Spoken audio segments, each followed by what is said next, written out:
Hey, what up, Bot Talk, and anybody else out there listening to this? This is Derek Crabb. I'm doing another commentary for the history of comics on film.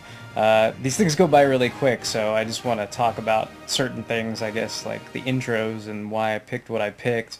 But when I first started doing this, I was, like I said, listening to or watching the Monster Madness intros and seeing how he picked like little tiny clips that, kind of reminded you of monster movies and different things, but they weren't like totally obvious. So, I was trying to go for things like it wasn't like it was going to be Superman in the costume, but if it's him with the crystal, like that was kind of what I was going for. I thought of different ideas, and I still have different ideas because my main goal was to, eventually I kind of settled on having a different intro for every decade. So, I know this kind of started mostly in, the late 30s, but these serials all started in the 40s, so I kind of consider, this intro the 40s intro. There's Prukisis Popeye. That's from a buddy of mine, Michael Vargas, who would always kind of refer to him as pre-crisis Popeye, and that was kind of like our in-joke about power levels, and we always used to go to the Wizard World Showdown, superhero showdown boards, and people would always be getting into fights over who could beat up who, and all this kind of stupid stuff about Goku could do this, and Wolverine was, so awesome. He healed from one drop of blood and yada yada yada.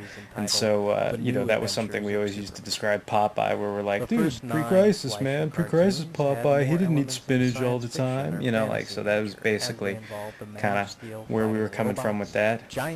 But yeah, so the Fleischer Superman, very awesome, great animation and stuff like that. This was kind of a cool thing to do a commentary on.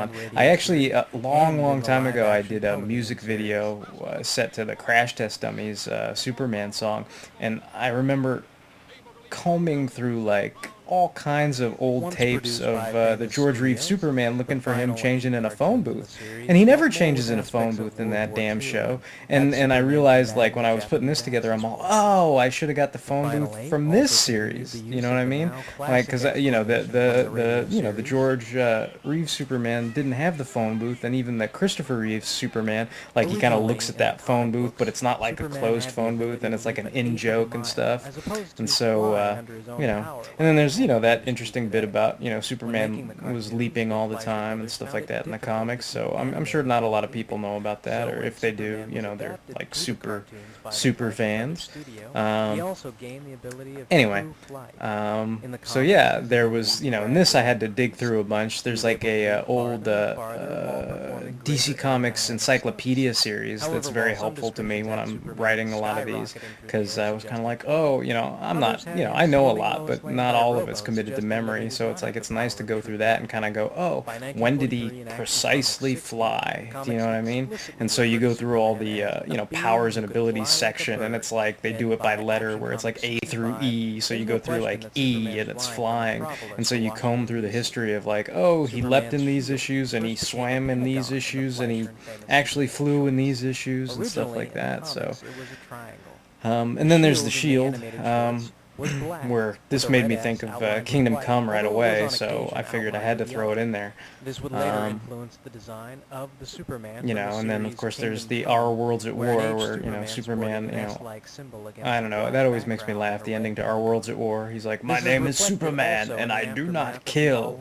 and that's from War World. But I'm thinking of that, and then meanwhile he's like pushing Brainiac and Imperiex back to the dawn of time, and the Big Bang kills him for him. So it's kind of like, okay, whatever, like, you're not a killer, but you're not adverse to the Big Bang blowing your bad guy up, so it's all good.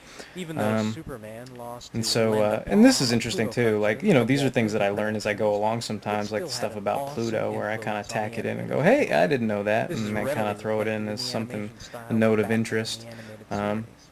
So yeah, anyway, just trying this out, seeing how it goes. I know it's a cheesy, cheap way to do filler, so anyway. Peace out.